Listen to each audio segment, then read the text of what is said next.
Today I'm going to be sharing 30 tech gadgets worth buying either for yourself or somebody else, and let me say right off the bat, this isn't just a random collection of sponsored placements. I won't try to sell you pointless robot vacuums or AI pins, I promise. We've got everything covered, from budget friendly to premium but still reasonably priced, so it really doesn't matter if you're watching this for Black Friday, Christmas or in the middle of summer. I've broken everything down into 5 categories, so let's dive right in. Let's go. Let's start with some accessories. And sure, I could have perfectly placed an anchor placement here, but for this video I really wanted to pick out some special gadgets. That's why I chose this charger from Charge. It has a minimalist design, kind of like Nothing's, at least before the Phone 3 came out, and with a retractable cable it's perfect for travel. In total you get 2 ports with up to 65 watts, which is enough for most tech devices. Now normally I wouldn't recommend cables to you guys, we all have hundreds of them lying around, but that's exactly the problem. Most of them are tangled up somewhere, and it's especially annoying when they are a mess in your backpack. That's why I've been carrying 2 of these self-retracting cables in my bag, which automatically coil up when I'm not using them. Another handy little gadget, this time for the winter, are these hand warmers. They can keep your hands warm for up to 8 hours, and thanks to the built-in magnets you can snap them together when you are not using them, and you can even use them as a power bank. But to actually take all these tech gadgets on the go, you definitely need a tech pouch like this, and it was actually not that easy to find a good one. Many are either bulky or poorly made, but after searching for a long time I decided to go on this one from PGY Tech. Thanks to this magnetic folding mechanism you can definitely get plenty of storage, but you can also close it back up pretty compactly.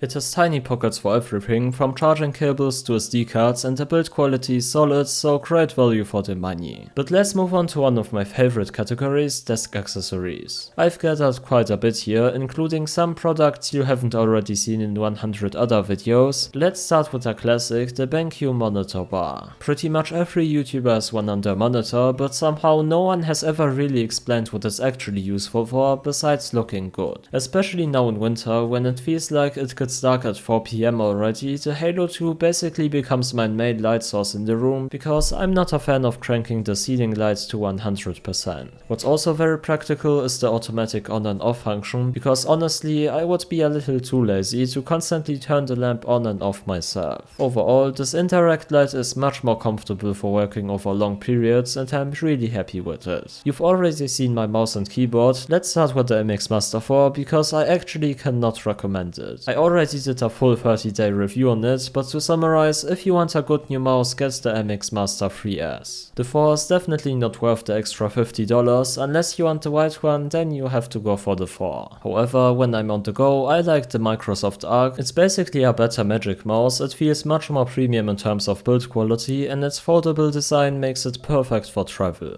As for the keyboard, I recommend the Lo-Fi Flow 2. Before I had the Newfie Air, but I wasn't happy with the build quality and the switches on that one. With the Flow 2, I don't have that problem anymore. It's made entirely of aluminum and the switches feel super premium. Before we get to the unique desk accessories, there's one gadget that has been standing next to my desk for a few weeks now, the C1 Smart Guitar by Libilife, the sponsor of today's video. Besides tech, I'm also really into music. I've been playing the piano for over 10 years and I've always wanted to try playing the guitar. But honestly, I just don't have the time to spend months learning a new instrument, or the budget to invest thousands of dollars into a guitar and lessons. That's where the C1 comes in. With it, anyone, no matter how much or how little musical experience they have, can get started in just a few minutes, completely without lessons. You simply download the app, which explains everything, and you can start playing right away. It's super easy to use. You grab the chords on the left using these chord pads, and on the right you have 2 pedals that act as strings. Basically, you go into the app, pick a song, and you can start playing right away. For people with no musical experience, there are LEDs on the fretboard that show you which chords to play, but if you are familiar with notes and chords, you can of course play the C1 just like a regular guitar.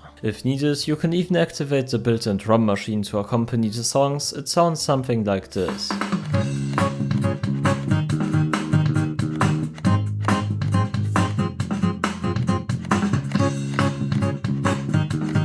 Before I tried the C1, I thought it would be one of those toy guitars for kids, but actually everything is well made, and the built-in speakers sound surprisingly good too, on the same level as most guitar amplifiers. But of course, the C1 isn't meant to replace a real guitar. I think the comparison to a keyboard fits well. It's a bit simpler than a real piano, but comes with extra features like the drum machine. I'm definitely taking the C1 to the family gathering at Christmas. There are quite a few Christmas songs in the app, and if you want to try it out, definitely check out the link below. The C1 is currently on a Black Friday deal. Now let's get to the special desk gadgets, and first we have this desk vacuum here. There are tons of these on Amazon, most only cost around $10, and it's a really nice way to clear dust off your desk. These also last forever. Mine is over 5 years old and I highly recommend them, especially for white desks. Next, something for anyone working in an office or from home, an amper mug. Sure, it's a bit pricey, but the only alternatives are those cheap cup warmers from Amazon, which I absolutely cannot recommend. So if you're also a coffee and tea lover and want to keep your drink warm for hours, the investment can be worth it. I have a few more special gadgets in the health and sports category for you. Let's start classically with smartwatches. Usually I would recommend the one that matches your smartphone manufacturer. That means the Pixel Watch for Google and the Apple Watch for Apple, although I have to say, in my opinion, Apple has really fallen behind when it comes to smartwatches. Honestly, the Apple Watch SE is about the only one I would recommend. But smartwatches aren't for everyone because there are two problems. First, the design. I don't think a smartwatch fits every job or industry, and a lot of people just don't like the typical smartwatch look, and the battery life. For anyone bothered by these 2 points, I can recommend hybrid watches like these. Here for example the ScanWatch 2, it combines a more stylish design with all the smartwatch features and has, get this, a 35-day battery life, and the best part is you can use it with either Android or iPhone. You probably won't be gifting a standing desk for Christmas, but I think everyone who already has one knows the problem. You don't want to sit all the time, so you raise the desk, stand up, but realize after 5 minutes how tiring standing in one spot actually is, and you sit back down. A balance board really helped me with that because it keeps your legs slightly in motion, and for me it quadrupled my standing time. For the last two products in this category, there's one for everyone really interested in sports and longevity, and a more affordable gadget. But let's start with the high-tech one, the Withings Body Scan. This is a smart scale that can really measure everything from fat, muscle and water percentage to vascular age and an EGC, plus your weight of course, and especially muscle percentage is very important for people getting older, so basically all of us. And sure, it's a bit more expensive than a basic scale, but if you consider you will use it for years and you don't need a subscription or anything, then calculated over 6 years in a 2-person household, it only costs about $2 per month. However, if you want to get into this whole sports and health topic for New Year on a smaller budget, I can recommend the Xiaomi Band 10. For most people it's more than enough, and at that low price it's a no-brainer. It's also a really cool Christmas gift for kids who probably shouldn't be running around school with an Apple Watch. Let's talk about headphones. If you mainly listen to podcasts, then the Soundcore P2 Mini are for you. For only $20 you get surprisingly good sound, and they are definitely worth a recommendation. My price performance pick this year are the Nothing Buds. They have very good sound and the noise cancelling works quite well for the price. If you are team iPhone, then obviously the new AirPods Pro are the first choice, and if you are team Android, then the Pixel Buds Pro 2. They've dropped significantly in price since release, and for $160 you get great sound and noise cancelling. Finally, let's look at over-ears. My choice are the Sony XM5. Sure, there are the XM6, and if you really want the best, then get those, but even I didn't buy them because I'm so happy with the old ones and I can still recommend them even in 2025. Now let's get to the home category, and don't worry, I'm not going to try to sell you robot vacuums. But first, a quick note about my Christmas giveaway. Right on Christmas, I'm giving away 3 Amazon gift cards. You can already subscribe to the channel so we hit 1000 subscribers by Christmas, and to enter, you just click the end card at the end of the video to sign up for Tech Mail. That's my tech newsletter that starts in January and where you can participate in an additional giveaway every month besides getting regular tech news. Don't worry, it's about 1 email a month and I'm not going to spam you with AI generated emails every week, so if you want to join and the chances of winning aren't bad given my channel size, then check out Tech Mail at the end of the video. This is definitely a must-have because you always end up needing it, and screwdriver kit. I think they cost around $25 and you get all the bits you need right in one set. And because it's electric, you don't constantly twist your hand when screwing things in. Moving to the bathroom, I think we all know those super expensive Dyson hair dryers. They look great, sure, but they are also pretty overpriced. That's why I've been using this one from Xiaomi for a few weeks now. Not only does it look super minimalist, but the build quality is amazing and it has plenty of power. This is one of my favorite gadgets this year. I've already made a video about it, but basically it's an open source dashboard that can display pretty much anything, from the weather to stock prices, and new features are added every day because there's an entire community of people developing plugins for it. The best part though is that Terminal is based on e-ink, which means unlike a Nest Hub for example, there's no annoying cable hanging down, and that's it. Those were my 30 tech gadget recommendations this year. If you want to support the channel, you can find affiliate links to the cheapest shops for all these products down in the description. If you want to win one of the free Amazon gift cards, sign up for TechMail, the link is also in the description, and subscribe to the channel so we hit 1000 subscribers by Christmas. Big thanks to Liberlife for supporting this video. I will see you next week, have a great day and bye.